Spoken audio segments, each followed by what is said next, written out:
बिबट्याच्या हल्ल्यात 60 वर्षीय व्यक्तीचा मृत्यू. ज्ञानगंगा अभयारण्यातील झुडपांमध्ये काल आढळून आला मृतदेह. जिल्ह्यातील ज्ञानगंगा अभयारण्यातील माटरगाव धरण शिवारात एका 60 वर्षीय इसमावर बिबट्याने हल्ला करून त्याला जवळपास 100 मीटर दूर झुडपात उचलून नेले. या घटनेत बाजीराव चव्हाण राहणार माटरगाव वय वर्षे 60 यांचा मृत्यू झाला आहे. ही घटना 13 फेब्रुवारीला घडली आहे.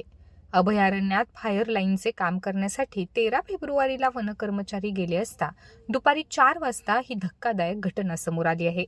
माहिती मिळताच वन्यजीव विभागाचे DFO Anil Nimje, Khamgaon RFO Deepesh Lokhande, Buldhana RFO Chetan Rathod यांच्यासह हिवरखेड पोलिसांनी घटनास्थळी धाव घेऊन पंचनामा केला व मृतदेह उत्तरीय तपासणीसाठी खामगाव सामान्य रुग्णालयात पाठवण्यात आल्याची माहिती RFO दीपेश लोखंडे यांनी दिली आहे.